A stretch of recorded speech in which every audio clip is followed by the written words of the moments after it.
Hi everyone, I'm going to react to Psychopath Season 2, Episode 2. And last episode, I kind of was able to change. Like, there was this guy that was bombing stuff, and his crime coefficient was like past 300, which I believe when you pass that, then you're gonna be killed or something.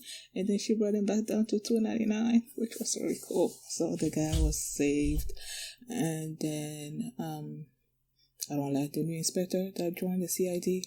Ugh, I don't like her. And there's this new what's it called? Enforcer that I'm not trusting just because of the intro. And then what else? Yeah, there was this scene at the end there where the guy that was bombing stuff, like, supposedly kidnapped this woman that turned out to be a hologram, and he was a man, and then he killed the police people that came after him to try to rescue her or something. I don't know, but it's something weird about that scene. And there's this, I don't know if it's a drug or something they're selling now, that is supposed to help you control your hue or something or other.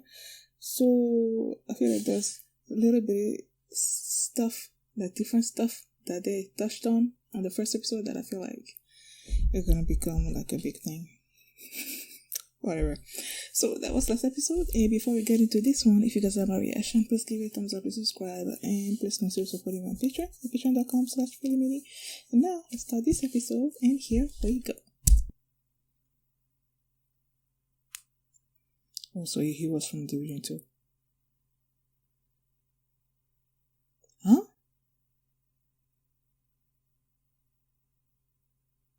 Oh, okay. So the guy that killed both of them, like, I guess took the woman away. I don't know. WC? What the heck is that? Wait, I'm trying to remember exactly how last episode ended. There were two people that came after the hologram, right? And then the hologram turned out to be a man, right? That shot the enforcer, right? That killed the enforcer, like he disintegrated. And then I think there was another woman with him. That must be the police officer, right? The sweet person that they're talking about.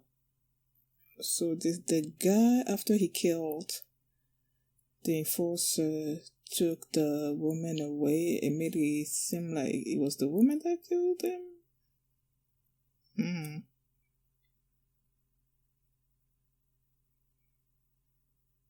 Whatever, man.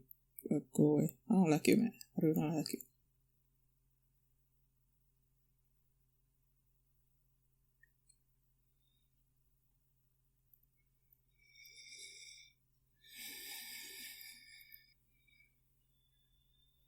I don't even know her name.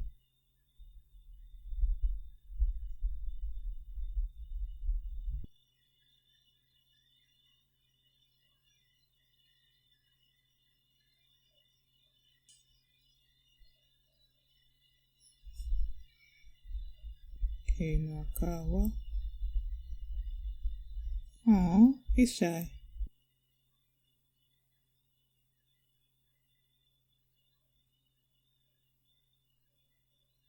I don't trust you. Okay, stop it.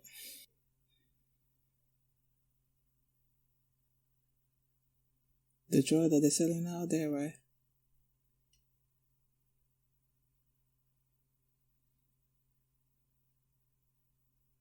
Would that be the guy at the end of last episode?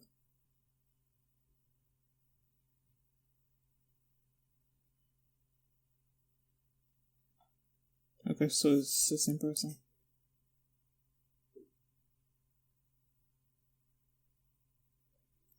Oh, so you didn't even know that the guy was there?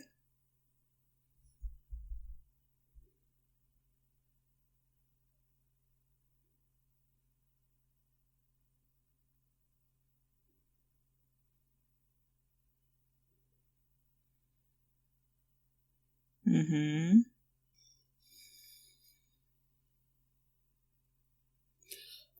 Oh, so they think she's the one that left that?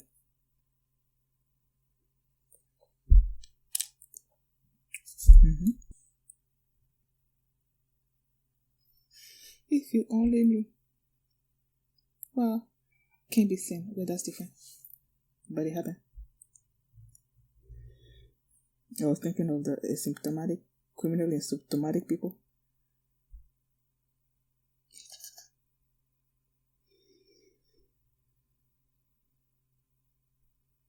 Everybody has their own interpretation. We're wearing the same color. Sort of. Aw, Kogami, you was doing that last season.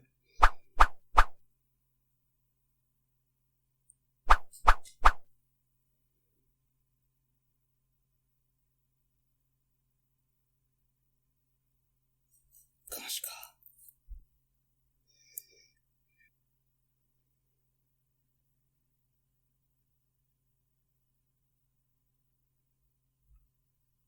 Oh.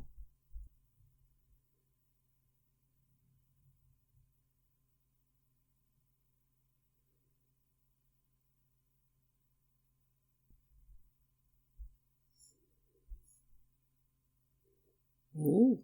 Okay. There's so many information in this episode. But the characters, I don't think I'm gonna remember all of it.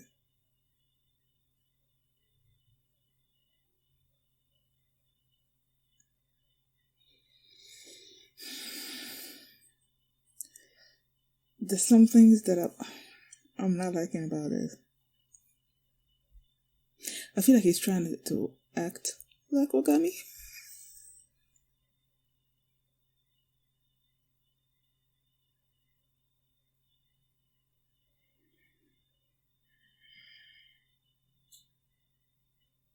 Oh, you're cute.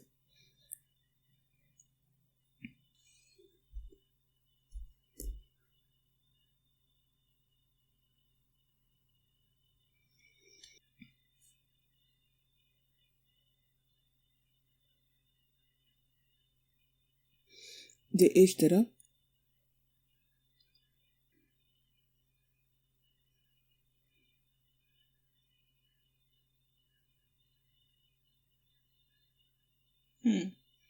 The guy is not there, right?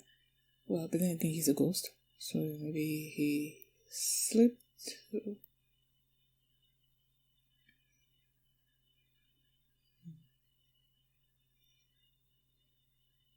No, the guy was there. If he can pass as a ghost, then so it must have been him.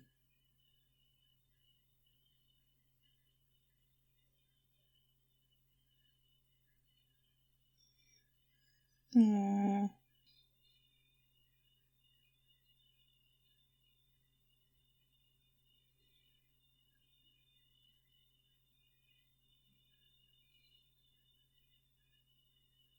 Who's smoking? Akane smoking? Like Ogami used to do.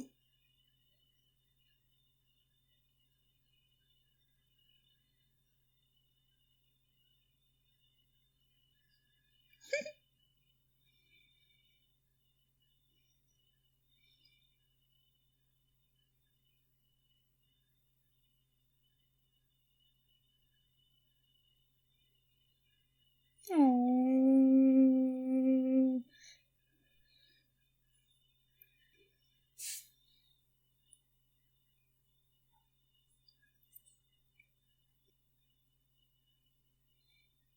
He was there?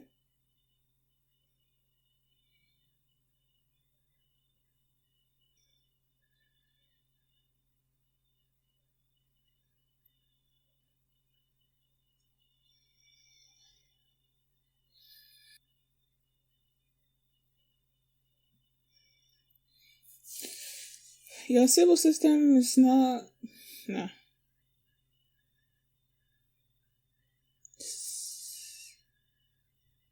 He found a way. No, it didn't need to be.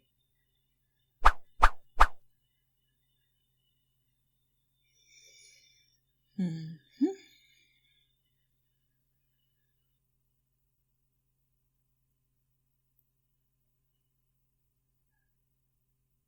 You about to die.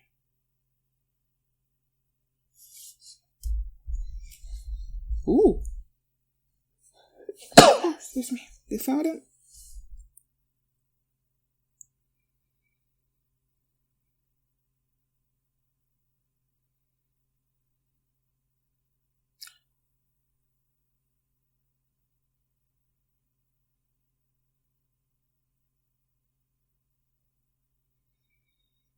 I have to go turn it around. I kind of made it seem that she made the wrong choice last time. Kamui. Because that's the guy's name. Oh yeah, they did say it last episode, right? The end.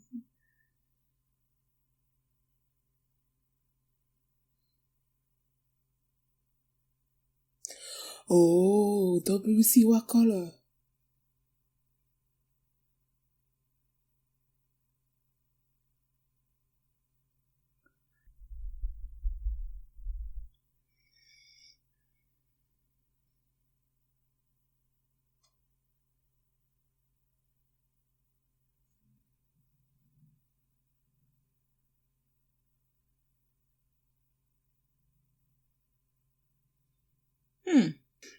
I wrote names down and stuff. Now I'm trying to remember who's who.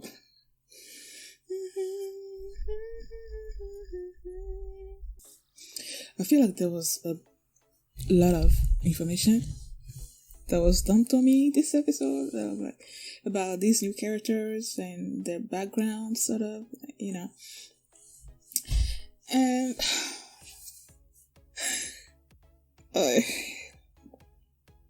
it was kind of like hard. It was a little bit difficult for me to try to keep up with what each character is doing and stuff. So I had to sort of like go back a little bit to make sure that I have the proper names for these characters and everything. So last episode, it was weeks ago since I saw it, so I'm not sure that I quite remember it properly, but I feel like there were two people that was going after this Kamui person, the ghost, that were going after him, and one of them was the enforcer Yamatoya or something, and he's the one that he killed. And then there was, I'm gonna assume, another woman there, Inspector Shisui. And when they discovered the body and everything, based on what they're saying that Shisui is the one that killed Yamatoya, is the one that killed him. And then she left. They don't know why, and because the civil system is not, I don't know, like let the gun go off and kill them, then they are assuming that she must have been in the right. But then again, why would you run away, So Akane is not really, she feels that something is wrong there. And even the woman inspector that was from Division 2, right? I feel like she also has her doubts, but she's sort of like trying to explain it away and everything. And now you have this guy, the bomber, that was caught, and then they're trying to figure out how his hue was clear. And then he kept saying about it was his fault, he's the one that did it, he made my hue clear and everything. He was in the car. They mentioned the fact that he kidnapped this woman that was in the car with him. He's like, no, there was nobody else in the car with me. So the guy, I guess, I don't know, was he actually in the car with him? Oh, he probably was. He was in the car with him, and he created this hologram. That was this sophisticated hologram that the new Hinakawa, the red hair enforcer, apparently he has a background in holo design, so he figured out that this holo program was this sophisticated program that used a dead person that was aged, whatever, man. Like it was a really sophisticated program, and the guy used it, was in the car with him, but the civil system couldn't detect any other person in the car with him, although the person was there. So he's finding a way to, I guess, go past the civil system. I feel like this one is different than the other one. In season 1, when they had the helmet, that it was sort of like copying the hue of a person near you, and then like transmitting it to the civil system, and that's how they were passing by undetected. But it seems like this guy, for some reason, he is making himself invisible to the civil system. I just don't know how he's doing it. And then he kept writing WC, and everybody was trying to figure out what the WC means. And I think Ginuza was like, something about the toilet. Like everybody had their own definition of what WC meant, but then it wasn't until this person, the bomber, escaped, and then they cornered him, right? And then he's like, what color am I now? What color am I now? So that's when it dawned on me in Akane that the WC actually meant what color. And then the guy left it also in Akane's house. He wants her to realize something, why he's doing the things that he's doing. And then when they killed the bomber, he was crying over it. He was saying that he could have still been saved or something. So is this? Nah, I can't say that he is a good person, because if he was a good person, why would he kill the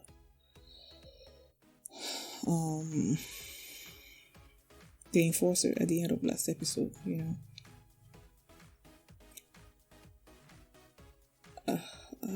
I'm just trying to figure out what his end goal is. He's clearly against the system. I just don't know what he's trying to get Akane to see. And does he know Akane personally or not? And then when the guy was the bomber, when he was still in custody, and then they told Akane that his hue was like way down, and they went and visited him to try to see why that happened. And he's like, the guy came and he helped him, bring his hue down. And they're like, wait, there was nobody else apart from the therapist that used to treat Ginuza, right? So they went and visited him. When they said he was the one, the only one that came to visit him, in my mind, I thought that maybe Kamui was hologramming. Like he came and was wearing the hologram of, the therapist. But then again, they're saying that this particular hologram, the person needs to be dead first or something or other. So, but this guy is still alive. So I'm like, that's what I thought at first. And then when they got there, then the therapist was telling Akane to stop smoking, that smoking is bad for him. Like, it's just, since when has she been smoking? She wasn't smoking in the episode, in season 1. So when they got back to her house, and then you see the smoke there, and then she's missing Kogami, and Kogami used to smoke, right? So I feel like that's what she's doing, just like lighting up the smoke, the cigarette, like near her, I guess, so she could smell it and think about him or something or other. So yeah, they said that Togane, the enforcer, that I'm like, I really don't trust at this particular moment. Like I said in episode 1, the intro just makes me doubt him. So they said that the place that the bomber like exploded was connected to his family, and that's why he wanted to be in the interrogation room when Akane was interrogating the guy. And then there are a few things that I'm saying that I am not liking. Like how when Akane was gonna go, run, like the place where he was fighting and she came in and saw him fight. I saw Kogami do that in season 1. And then while he was sitting down and watching Akane run, and then Akane was thinking of the ghost, and then he's sure the ghost is real and that there must be someone behind this bomber and everything. And then he was smoking. I feel like he was acting sort of like the way Kogami used to act, the way he used to believe, the way that he believed that, I'm forgetting the name, Makishima, that the way he used to believe that Makishima is behind all these things, like he had this conviction about Makishima being, real and being behind all these murders that were happening. And then in this season, you have Togane that's believing that the ghost is real, that he's behind the bomber, and then he's smoking, and then he's practicing what Akane is looking at him. And I'm like, I don't know. I don't like the similarities that I'm seeing when it comes to him and Kogami. And I feel like, because I said, I saw in the intro there was this shot of Togane and the chief, that's sort of like the figurehead of Sybil. There was this frame where they were sort of like half of his face was Togane, the other half was the chief. So I'm like, is this all a plan from the Sybil system, right? For this Togane person to sort of act like Kogami, to try to get Akane to trust him for some purpose, So I don't know. I'm not liking this. I'm not liking him. Nah. I wish I didn't see the intro. If I didn't see the intro, I probably would be thinking differently. But nah. So that's what happened. Is there anything else that I can talk about? Yeah, I was thinking that the new inspector was wanting to write some kind of report, right? To sort of like see all the things that she thought of, the way Akane acted and the way Gimoza also acted that she disapproved of or something or other. That happened. I'm like, girl, you're doing too much. I don't like you. But then there's the scene where they cornered the bomber, right? And then his crime coefficient went back up past 340, whatever. So that means lethal kill, right? And then he's like, I have a bomb. And I believe Togane was taking aim at him, right? And then Akane stopped him. And that's when they exploded the one bomb. And then he's like, he has another one. The fact that Akane was able to bring his crime coefficient down last episode so that it wasn't a lethal killing. And then the guy right here exploded another bomb. I'm like, are they gonna turn this thing around on Akane and be like, if you had actually like followed the first crime coefficient thing, then none of this would be happening or something or other? Like trying to, I don't know. I just don't want them to turn this around on Akane, and make her feel like she made the wrong choice. I don't know. We'll see. Thank you guys for watching. And if you like this reaction, please give it a thumbs up, subscribe. And if you want to see the next episode right now, you can do so by checking out my Patreon at patreon.com/feelingme. Yeah, I'll see you on Sunday. Bye.